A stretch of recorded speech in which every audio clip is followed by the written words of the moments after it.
Good morning, it's Natalie Cash, and this morning we're going to be talking with Tim Johnson. He is with Wrestling for a Cause. He's the founder, actually, of WFC, and you're one of the wrestlers, is that right? Yes, that's correct. Do you have a wrestling name? Yeah, I wrestle under the name of Tim Rockwell. Being the founder of Wrestling for a Cause, I can't go out there as Tim Rockwell. They want to know the real guy, so it's true. My real name is Tim Johnson, not Tim Rockwell. Do you have your, okay, so Wrestling for a Cause, it's going down at Claremore Expo Center Sunday, December 7th. Now, what is this all about? This is about a 7-year-old girl named Arlie. She's fighting ALL. It's hard to pronounce, but what it is it's an uncommon type of leukemia. So she's 7 years old. She's battling through this, and it's actually going to take her 2 years to even fight through it all. She has to go through all this chemo and medication and everything, and they say it's going to be a good 2 years before so we're talking 9 years old before she could possibly be cancer-free. Oh, my gosh, that's terrible. So tell me a little bit about, is it Arlie you said? Yes, Arlie. I don't know 100% everything about her. What I can tell you is what she's battling, and I believe she has a Fight for Arlie's Facebook page. Okay. And she posts videos herself, singing, doing all these cute, adorable things that 7-year-olds are supposed to do. But she lets you know that cancer ain't stopping her from being a kid. Oh, that's so cool. I love seeing kids like that because they're just so innocent, and it's heartbreaking when they're going through something like that. Now, Sunday, December 7th, it is going down. Wrestling for a Cause. Yes, I don't sound very cool. I tell you what, we've been doing these since 2011. Wow. We started in 2011, did one show. Did another one in 2012, and then in 2013 we did 7. This year we have almost 12 shows lined up just for this year, and every single show we do is for a family going through childhood cancer. We don't do it for everybody because then we would never be able to spend time with our families. So I dedicate one time a month to these families, and all proceeds that we make go straight to the family. We don't keep nothing. We do this because we love professional wrestling, and at the same time, we care. That is so cool. So none of this money goes into your pocket. You guys are just doing this for others. That is incredible, man. Yeah, nothing goes, we've got backtracks to prove it, but in order to keep this going, we get sponsors. So we're always looking for someone to help us continue this. Sponsors is what keeps Wrestling for a Cause going, because the sponsors helps us pay for the show. That way we take no money out of the door or anything. All this money goes straight to the family. How can someone get hooked up with this?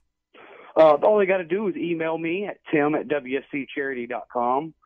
We have a website, wfccharity.com. We're on Facebook at Facebook.com/Wrestling for a Cause. We're on Twitter, WFC Charity. We're on all them social medias. WFC Charities, I think, majority of the names on all the social media. I don't know a whole lot about social media.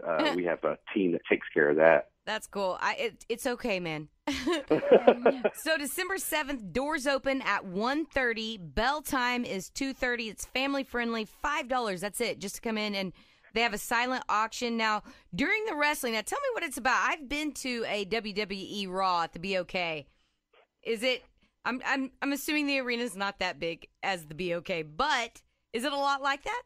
Yeah, well, the Expo, this will be the biggest arena we performed in. Last show, we performed in a bingo hall that probably could carry no more than 200. We didn't draw that because, we were running during Oktoberfest, so it kind of killed what we had going. But you learn from your mistakes. This one, last time there was wrestling there, I'm going to say it was 2003. Harley Race ran a show there and brought in some names. This one is actually, it touches home because I spent my summers in Claremore. I used to do backyard wrestling in Claremore. So all my good friends that I knew growing up live in Claremore. So it's like kind of like me coming back home.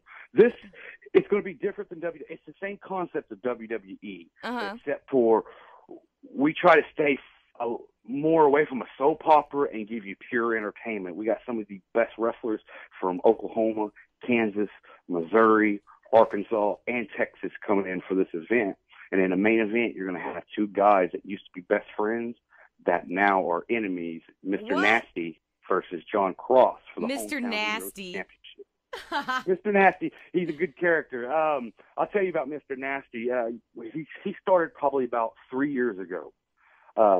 Trained for 2 years to get where he is today, and now, to me, I think he is one of the best. Like he should be on the WWE right now. That's how much of a character he is. Oh, really? So, how do you get hooked up with that? Like, what made you want to go start doing this? Here's the deal. I started wrestling in 2004. At that time, I wanted to be a WWE wrestler. Then I got a family, and I realized, what's more important, being a WWE wrestler or raising a little girl and spending all this time with my wife? Now, my wife will test that I wrestle too much, but I feel like I don't. Actually, in 2011, I was on Facebook I can't remember what radio station it was, but they were talking about a little 4-year-old with brain cancer, and that hit home, and they were looking for people to raise money. And the only way I know how to raise money was pro wrestling. Right. Never promoted a show in my life. But I was like, you know what, let's try it. So I got with a friend of mine. He had a ring, a federation and everything. So we decided to do one show. That one show, I want to say we raised close to $1,500. Wow. And then this was for a little boy named Ryder.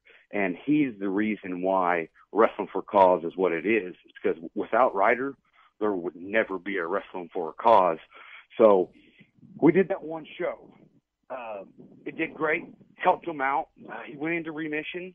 And then we decided to do another one in 2012 for a little girl out in Thomas, Oklahoma. And she had passed away from brain cancer about 6 months later. And I'm going to say in 2013, we did a show for a little boy named JJ, who is now cancer-free. Oh, how cool. But Ryder, on March 14th, 2013, passed away due to brain cancer. And it touches home a lot because Ryder, he was very special, and I got to talk to him a lot. Got to spend a lot of time with him. Not as much time as I wish I could have, but Ryder is the reason why we're going to continue to do this for any kid fighting cancer, any family that needs help. Wrestling for a Cause is to help you. We may not be able to pay off your doctor bills. We may not be able to pay for all your chemo, but we can help you with something. Gas money, hotel stays, anything. That just kind of that brings a little tear to my eye. I'm not gonna lie. I bet that it's tough, especially after meeting these families and what they're going through. And man, that's got to be hard. There's not a time that goes by that when I mention Ryder, a tear comes to my eye, because the impact that Ryder had on people. And it's not just the Wrestling for a Cause family, but if you go into the Sperry Skytook area, it's all about Ryder. You mentioned Ryder Jack Herring there, they're guaranteed no Ryder Jack. And as a matter of fact, in March, we're going to do a memorial show for him in Skytook. We're going to do it's called the Ryder Jack Memorial Tournament. And what we're going to do is we're going to get a bunch of guys together. We're going to do a tournament, and the last person that wins the very last match gets the trophy and gets to honor Ryder for the rest of the year. Oh, that's cool. Like a traveling trophy. So the next year. Yeah, exactly. Yeah. He'll carry that trophy with him up until the next tournament. And every year we're going to do this tournament in Ryder's name, because and it's not a selfish thing. It's not like, oh, we don't care about these other kids. It's just so happened to be that Ryder, if it wasn't for Ryder, we wouldn't be here today. I want to say that I have heard that name. Is this a couple of years ago? Yes. Matter of fact, he was all over Channel 6, I want to believe. I could be wrong. It could be Channel 8. I get them confused. But I want to bet, most definitely believe that you've heard of Ryder. Wow. If you're just tuning in, I'm talking to Tim Johnson. He's the founder of WFC, which is Wrestling for a Cause. He's actually one of the wrestlers, Tim Rockwell. Am I saying that right? Yep. All right. So it's going down Claremore Expo Center, Sunday, December 7th. Doors open at 1:30 and bell time. I like that. Ding, ding. That starts at 2:30, and it's family friendly. I can only imagine this has got to be so much fun. And, it doesn't cost a lot of money. $5. They have the silent auction as well, and all the proceeds and all that good stuff that goes to the family of the child. And the fight for Arlie, is coming up on for this December 7th. I bet you were just so stoked. Oh, I'm super stoked. And like I said, returning back to Claremore. As you said, the fight for Ainsley, that was our last show. Yeah, I just read that on my paper. But the fight for Arlie, this is going to be a big show for us. I mean, this is one of those shows that if you've never been to a pro wrestling show, don't let it bother you. Don't let the negative bother you, because I promise you, if you bring your kids, this is going to be the best time of their life. It's cheaper than going to a movie. 4 people can get in for $20, and that $20 will go straight to Arlie and her family. Wow. So tell me about the last one. So how did it turn out? The last one turned out good. I was disappointed that we didn't draw what we wanted, and I'm not scared to tell people what we drew. We drew 58 people, but you know what? 58 people raised close to $1,000. Wow! And there's not an indie fed in Oklahoma that can draw 58 people and bring in close to $1,000 because of the love that those 58 people brought in. We raised, I want to say, close to $600 just on the silent auction alone. Oh my gosh, that's cool. That's why we do these silent auctions, and we have great items on the silent auction. What do you got, man? Last week we had I want to say it was like a blanket signed by Brantley Gilbert. Oh, cool. Yeah, we had poster like hand drawn posters from an artist that did Batman and Joker. Psychopath and Sperry donated passes. So like each show we get things donated. Like this time we're gonna have like a hand drawn Ninja Turtle poster, a hand drawn Spider-Man poster. Oh wow! We're gonna have gift cards from other places, and it's like it could be a $120 gift card, and you could win it for $50. Right. Yeah, you need to hook up with K.95. Let us know every time you're doing this, and maybe we could get you some tickets or something, and you could definitely raffle those off or auction them off. I guess. Do you have any more coming up? Yes, we do. We got January 11th coming up in Broken Arrow, which is the fight for Kosh. He's a little boy from the Bartlesville area. We can't find the right venue in Bartlesville, so the Broken Arrow Boys and Girls Club donated the building to us, and we're going to do the show right there in Broken Arrow. Oh. In February 28th, we're going to be in Sand Springs, which will be the fight for McCoy, who is, I want to say, a 5-year-old. He could be 4. I can't remember the cancer he has. I want to say it's leukemia, but I can get back to you on that. He's from the Drumright area. He lives in Sand Springs now, so we're going to go to Sand Springs and do a show for him. March 14th, we're going to be in Skytoop for the Ryder Jack Memorial Tournament. And I don't have the dates confirmed for every other show, but right now we got 4 shows coming up back to back. I am so impressed by you. I really am, because I can see that you are so passionate about this, and you're giving up your own time for people that you don't even really know. How did these families find you? How did you find Ryder and Kosh and Arlie? Well, like I said, Ryder is Ryder.